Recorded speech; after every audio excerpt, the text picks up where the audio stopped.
Hi, within this lecture, we're going to see how to work with other script editors or other IDEs rather than Jupyter Notebook. Because most of the time, you won't be dealing with the Jupyter Notebook with Python in real life examples. You will need a real script editor where you write your program and then after test it. So first, I'm going to open a browser here. Okay, I have Edge. You can just open whatever you want. Then I will search for Sublime Text in google.com. Okay, so Sublime Text is a text editor, and the website is very easy actually, sublimetext.com. And if you go over here, maybe these visuals can be changed while you are watching this. It doesn't matter. All you have to do is just find the download section. Okay, so I'm clicking here to download, and since I'm using Windows right now, it will just automatically download the Windows version for me. So after this is finished, and this is a very small script editor, so it will just finish instantly, and I'm going to double click on the installer here. Okay, I'm going to say yes and install the script editor by hitting next here, and then after install. So this is installing right now and it's already finished. As you can see, this is a pretty little script editor and pretty helpful when it comes to writing Python codes. So let me find the Sublime Text by searching from here and open it. Sublime Text is not only for Python, but you can actually write other programming languages as well in here. So let me make this into a full screen, and as you can see, there is a blank page in here, and I just can start coding here instantly.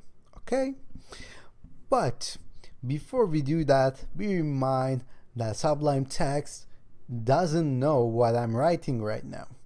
So if I type print, as you can see, it doesn't highlight print in green or any other different colors.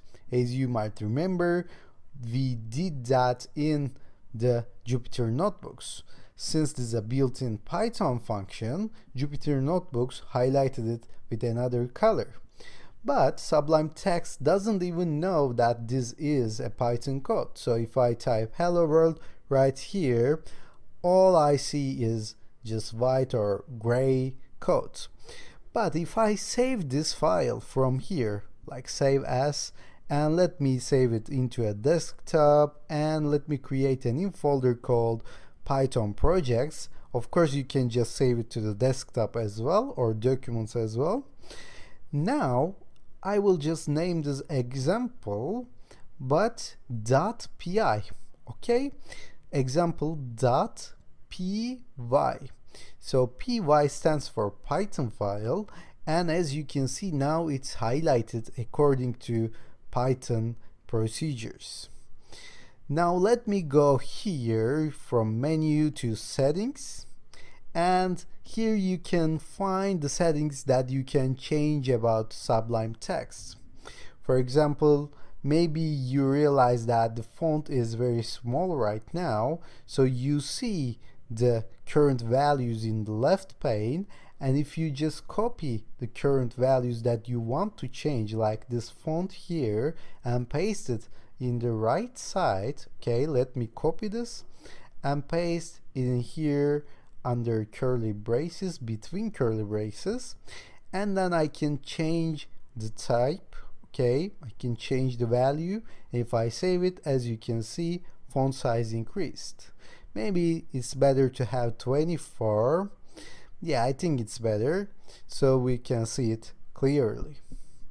Now I can write Python code, right? This is saved as py file, and it's highlighting for Python, and now I can run and write a Python code. As you can see, this is a little bit different than Jupyter Notebook, so we don't get the output of our code instantly. We did that in the Jupyter Notebook while we were learning Python fundamentals.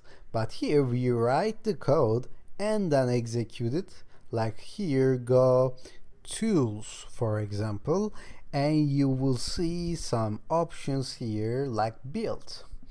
Now, if I build here, it will build the code that I have written and display the output for me.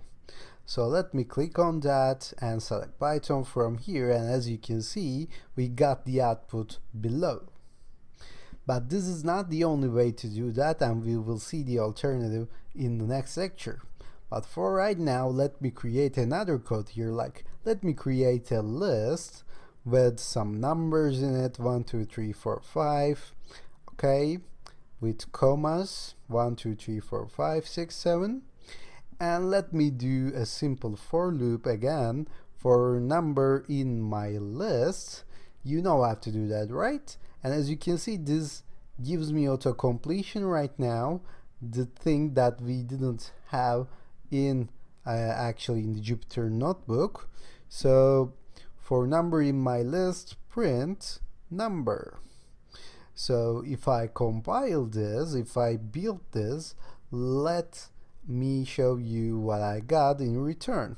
So let's go to tools again and say build. As you can see, we got the list here as individual elements. Now let me save this file. As I said before, it is not only way to run this Python code.